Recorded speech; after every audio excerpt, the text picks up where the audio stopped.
Barnabas Nawangwa amyuka akulembera University y'e Makerere awummuza Mr. Alita Oyeti onono nga yakulemberamu abayizi bonna abali wansi wa project ya government oba government aided students. Kampala TV 256 gwena muganda nga chekumide Kampala TV 256 nkubuzaako na nenkwebaza emirimu gy'otuusizako engalo. Atanaba kubanga osubscribinga nja kujjukiza otekeko subscription yo okoone kadaawo kajja bakakuwa notification singa atubeerako story yonna gye tutaddeyo ku channel yaffe eno. Ate gwe yasubscribinga nkwebaza bwebaza. Osobola okusharinga endowooza yo ng'okomentinga wansi awo naddala ku mulamwa agwe tubeera tutaddeyo. Ng'ennaku z'omwezi 8 Vice Chancellor wa Makerere Barnabas Nawangwa yavuddeyo n'awandiika ebbaluwa eyategeezezza akulira abayizi abali wansi wa gavumenti amanyiddwa nga Alita Oyeti. Ono nno ye yakulemberamu abayizi ab'enjawulo okugenda ku kitebe kya National Unity Platform okubanga bafuna ekyokulya. Kino nno kyaddirira oluvannyuma lw'omuyizi omu ku University y'e Makerere ku University y'e Kyambogo ng'ono nno naye ali wansi wa project ya gavumenti eweerera abayizi okufiira mu hostel ye nga kyategeerekwa nti yafa njala era nga yali talina kyakulya. Kati oluvannyuma lw'amawulire gano okusaasaana ku mikutu agimunayiza wala n'abayizi b'e Makerere baavayo ne beekubira enduulu nga bategeeza nga bwe bamaze emyezi 3 nga tebafuna kasiimo kaabwe. Akasiimo kano bangi kubo ke beeyambisa ogenda okufuna ekyokulya. Kati nno Oyeti yakulemberamu bayizi banne ne bagenda ku kitebe kya National Unity Platform wali e Kavulo ne basobola okubanga baaweebwa emmere okusobola okubanga bafuna ekyokulya. Kati nno oluvannyuma lw'amawulire gano okwongera okutambula akulira ekibiina kya National Unity Platform Bobi Wine ng'ali wamu n'obukulembeze bw'ekibiina kino baavaayo ne babeerako emmere gye baagabira abayizi okuva e Makerere kw'oteeka okuva e Kyambogo.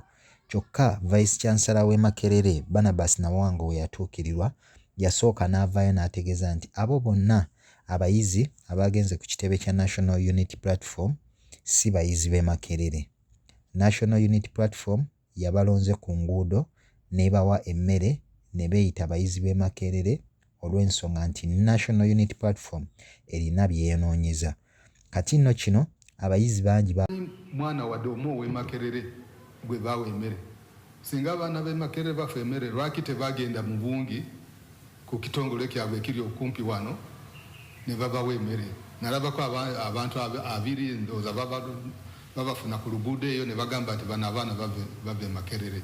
Bavaayo bo ne bategeeza nti bo bayizi b'e Makerere era n'eyabakulemberamu n'avaayo n'akikakasa nti bano bonna abaagenda ku kitebe kya NUP bayizi b'e Makerere abaali baludde nga tebafuna kyakulya.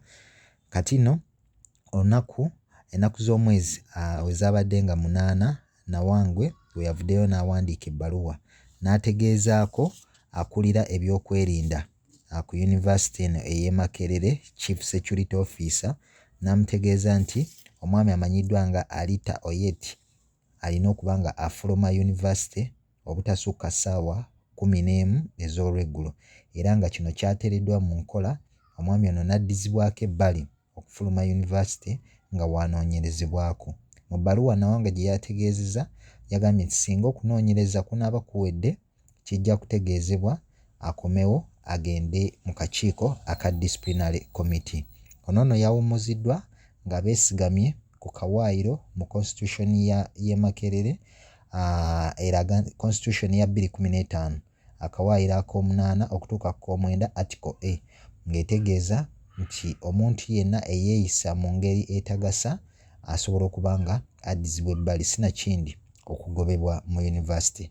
Kati nno Barnabas Nawangwe bangi bavuddeyo ne batandika okumukubamu ebituli ne bagamba nti mu kifo ky'okuvaayo okulwanira abayizi okuba nga bafuna akasiimo kaabwe mu mbeera eno toyinza kuvaayo ate n'obakudaalira bukudaalizi n'omuntu eyabakulembeddemu okubanga bafunye ekyokulya naye n'osobola okubeera nga omugoba ku yunivasite. Kati no agamu amawulire agavaako ku bayizi abagenda ku kitebe kya NUP omwali ab'Ekyambogo kw'oteeka ne Makerere University okubanga bafuna ekyokulya bo ab'e Makerere akulembera abayizi abo addiziddwako ebbali anoonyerezebweko singa omusango gumusinga agenda kubeera nga agobeddwa mu yunivasite. Nja kwebaza bwebaza gwe gwentambudde naye okuva gye twatandikidde atanaba kuba nga osubscribinga nja kujjukiza okusubscribinga ate gwe wena osobole okukomentinga endowooza yo wansi awo naddala ku mulamwa guno gwe tutaddeyo. Siba bulungi, weeraba.